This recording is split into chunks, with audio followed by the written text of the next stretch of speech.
Hello everyone. I wanted to go ahead and put together a video talking about one of the facets that I wish was actually covered at the beginning of the chapter, and that is sort of the concept of how language develops. In this chapter on language development, I mean, there are a great many things that can be covered and will be covered, but I really think this should be the very first one. And so, if nothing else, I want to go ahead and hit upon it right now. First of all, let me say this. As you start into the chapter, you see a lot of material with terms and things like this that are pretty well explained out. How language develops. We talk about phonemes, pragmatics, syntax, the use of a and an and the, semantics, how sounds get started, the whole study of the field phonology and phonemes, and so on. It is college. I believe you can easily look all that over. I can turn around and take those 6 items and some more and probably do a 35-minute audio lecture. And then the funny thing is you hear me making odd sounds and things like that as I try to explain them out. That's always the goofy part. I do want to mention to you that there is a concept that your book, I've always heard it called motherese. Sometimes they call it parentese. Your book refers to it as infant directed speech. So in the future, if you hear me refer to something as motherese or infantese, parentese, it's infant directed speech. In fact, there's a pretty decent video on language development, I think is what it's entitled. I think it's under 9.1, The Road to Speech, which shows you the progression of language.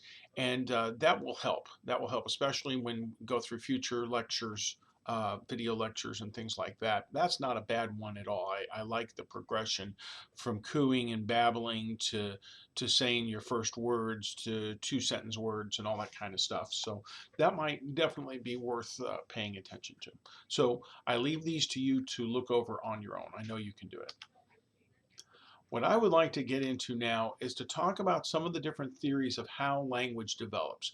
And not everyone is in agreement as to how language develops in humans and things like that. So let me go ahead and start to cover some of these theories here.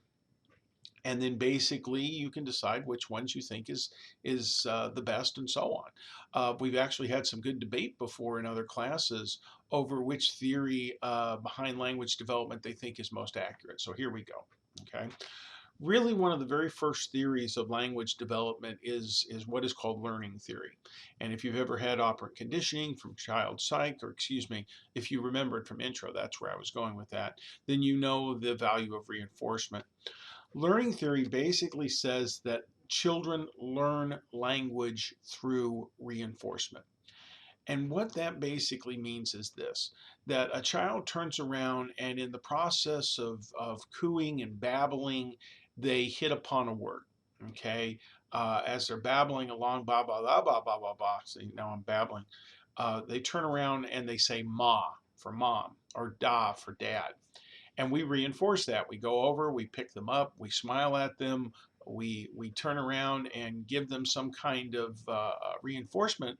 And learning theory says that we see them do it more because they like the attention it gets them and so on.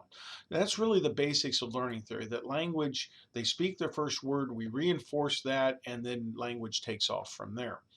Now, there are different types of learning theory. There are different types of learning theory, okay? There is what you will call behavioral learning theory. And behavioral learning theory basically believes that the first words spoken by an infant, all right, are typically hit by random chance.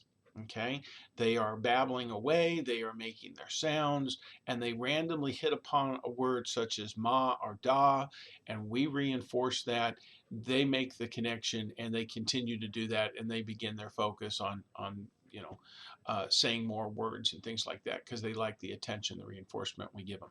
Behavioral theory says that that first word is hit pretty much by accident. Social learning theory, also known as social cognitive theory, disagrees. Social learning and theory, social cognitive theory believes very heavily in the importance of observation. You learn by observing. And social cognitive theorists would tell you that the first words spoken by a child, all right, such as mom or ma or da for dad, are really the result of them observing us. They're paying attention to us. Then and they basically turn around and they say that word, and then we reinforce it. Okay, so they, the social cognitive theory says that observation is involved. They pay attention, they say the word, and we reinforcement. Behavioral theory says that the first word is hit by random chance. So that's learning theory. Another way of looking at this is what is referred to, I like to use the older term called nativism, all right, by a gentleman by the name of Noam Chomsky. Chomsky is actually quite the theorist in terms of language. In more recent times, he's gotten into politics and political stuff.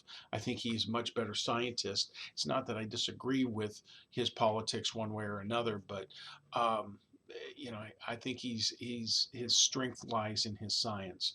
Chomsky believes that language is not learned and reinforced. He believes that language is an inborn ability. If you're paying attention, you might notice that this is sort of the nature aspect of language, whereas learning theory was more the nurture aspect of language. Language is an inborn ability, and Chomsky talks of what is called an LAD, a language acquisition device. The language acquisition device, all right, is a supposed mechanism. It's somewhere in the brain. We don't know where it's at in the brain, but he believes that it basically begins to work and is designed to detect language and basically help us to learn language. All right. He says that we have this device in our brains. Other mammals, other animals do not have it like we do, and so their language is not as well developed as ours is. One could argue that the tones that other animals make is an LAD, but I'm not even going to start down that path. Um, the problem is this is highly controversial because it relies on a premise of a device that we cannot find. We've mapped out the brain and we know quite a bit of what all the facets of the brain does, and yet we cannot find this LAD. And to be told, well, it's there, trust me, and this is the device that we can't see, measure, and that, it has brought up some controversy. There are a lot of people who do believe in it and give it a lot of credence that there is a biological structure that allows us the ability of language that others do not necessarily have. All right. So you have learning theory and you have nativism. Then you have the work of a woman by the name of Dr. Jean Berko Gleason. Dr. Berko Gleason's theory is what I would call an interactionist perspective. All right. Dr. Gleason is still with us today. And really, she believes that language results from a combination of factors, okay? A combination of factors that interact to produce a sound. So she believes really in both. She believes there can be a biological factor involved, the LAD, but there's also the interaction between parents and infants, between adults and infants. And that kind of interaction with the child really leads to the ability to turn around and develop language. Now, more specifically, we talk about what's called the social interactionist theory. And basically, I should have pressed that. This is sort of the same thing here. The interactionist perspective says that everything is an interaction of factors. It's both. The social interactionist theory turns around and says that it is an interaction of factors. As you see there, language results from an interaction of biological and social factors. But Dr. Berko Gleason's theory emphasizes the social stuff. Doesn't discard the LAD, but doesn't think that that's basically the key. Language really gets better when we practice it, when we interact with other people, when we get to talk it out, that's when we get good at it. And so it's much more to her, it's nature and nurture both, but it's much more the nurture factor that's in play. And then finally, we have the theory set forth by good old Jean Piaget, which one would call the cognitive maturation theory. All right. Piaget's cognitive maturation perspective basically believes that language only occurs when we're mentally mature enough, cognitively mature enough to handle such learning.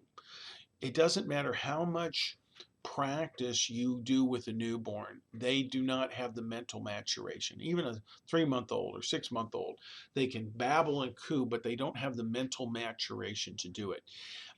As far as Piaget was concerned, he wasn't referring to biological maturation.